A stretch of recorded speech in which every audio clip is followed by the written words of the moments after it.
finally beginning to appreciate the human dimension of what's going on in Japan right now following the 8.9 magnitude earthquake and tsunami. It's now approaching 48 hours since this disaster unfolded. Yori Ko is a correspondent for the Wall Street Journal. She's joining us now from Tokyo. Walk us through what you've seen, Yori, a little bit over the past nearly 2 days. The devastation, the damage, the destruction. I know you're in Tokyo now, but you were out of Tokyo, closer to the scene just hours ago. Right. Well, we did an initial flyover of the most hard-hit areas, and it was unbelievable. The entire neighborhoods that stood there just, a few hours earlier, completely gone, just swept away. The ocean had broken through multiple protective seawalls, and the Sendai airport was charred around the outer rim. Planes were flung several kilometers away from the runways. Cars were, underwater and submerged, and there were a few cars running on some streets, but there was very little sign of life, at least from the distance that we saw from up above. Are the rescue teams getting there? Do we know if these search and rescue teams are already in place, or are they still sort of getting there on the way? Not only the Japanese military, but from around the world. Well, I can't speak specifically as to which teams have already reached the areas, but we did see some helicopters searching even lower than we were for survivors. The people at the evacuation center where we were at yesterday in Fukushima Prefecture, they said they wanted to get out to the coastal areas where they said about 80 homes were completely ruined and swept away.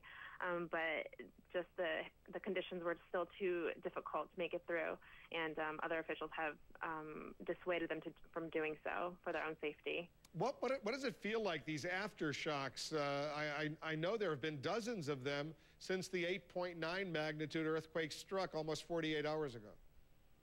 Right. Well, in Tokyo, it's been pretty consistent. I got one just this morning, and they were, I would say, a couple every hour in the following 12 hours right after the earthquake.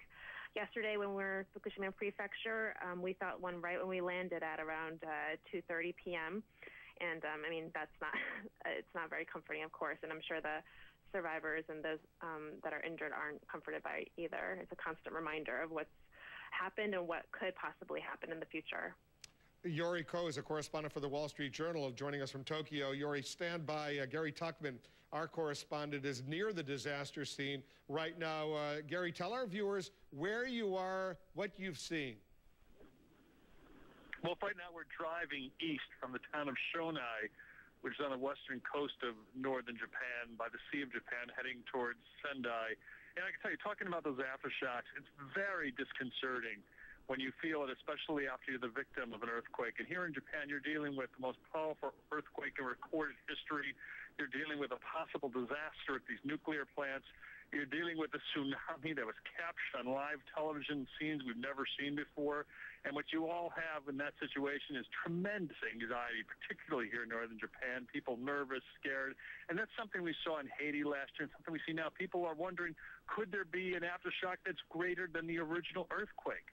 And there are plenty of people afraid to go back in their homes because they're afraid to happen. So that's something we dealt with last year in Haiti, something we're dealing with right now in Japan. But when you do feel those aftershocks, particularly, I mentioned this to you earlier, Wolf, I was in a hotel in a high-rise in Tokyo last night, Tokyo time, and in Haiti you don't have these skyscrapers, but here you have plenty of skyscrapers, and the situation's worse when you have these aftershocks and you're so high up, and literally you feel like the building's about to fall down for a couple of seconds. Even though I've gone through a lot of these aftershocks now in Haiti and now in Japan, each time you feel it, there's this element of fear when you feel these aftershocks. Yeah, and how far, Gary, are you from Sendai right now? The Sendai is a city of about 1 million people along the coast that has completely lost power, we're told. Almost the entire city is without power right now. Food is sort of running out. Water is running out. How close to Sendai are you?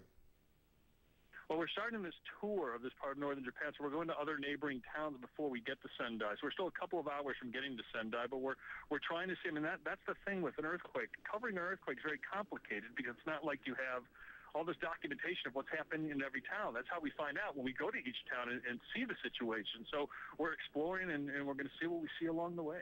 These are new pictures coming in from TV Asahi right now, and we can see the destruction of these areas. It's hard to believe that these were robust, lively areas just 48 hours ago, and now look at these towers, look at these cars, look at the water that's coming in.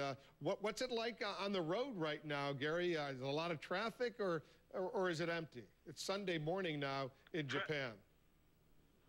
Right now it's 10:19 a.m. here in Japan, and the traffic's relatively sparse, but what isn't sparse are the lines at the gas stations. Tremendous lines at all the gas stations that are open. Nothing near Sendai, we're told, is open right now. Just 2 hours outside of Sendai you get gas, but tremendously long lines. And the shelves of the stores here in northern Japan, that's what we see during our hurricane coverage in the United States. Empty shelves. Not a lot to buy. You know, for us, the journalists who have to cover the story, you know, we're buying our supplies in Tokyo and then trying to get it up here. But it's a very difficult situation. Feel so sorry for the people who live here. Give us a little contrast between what you're seeing here in Japan and what you saw in Haiti last year in the aftermath of the earthquake there. You know, people come up to us and ask us, what can we expect? You know, in Haiti, there was a lot of people who would come up to us, and they were fully expecting that there would be an earthquake that was stronger than the first. A lot of people, sadly, think it's punishment from above, and that they've done something wrong, and that's what caused this. And it makes you so sad. And you try to reassure people that, historically speaking, it is very rare. You know, aftershocks are earthquakes, but they're earthquakes that come from the initial earthquake. And you explain that historically it's very rare for another earthquake to come that's stronger than the first one. And indeed, in Haiti, that has proven to be the case. There were lots of aftershocks, many very scary, many of them causing damage, but none stronger than the first one. That's the situation here.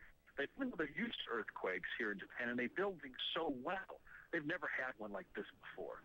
And then there's this fear. Is this the beginning of many other earthquakes that will be stronger? And you reassure people it's unlikely to happen, and it hasn't happened yet. But nevertheless, each time you feel the aftershock, it's this real scary feeling for the people who are going through such terror and, in many cases, such tragedy here in Japan. Let's not forget, this is the worst recorded earthquake in Japan's history, and one of the worst in recorded history, period. Gary's going to be with us. Don't go too far away, Gary. We'll check in with you. Our special breaking news coverage here in the Situation Room will continue right after this.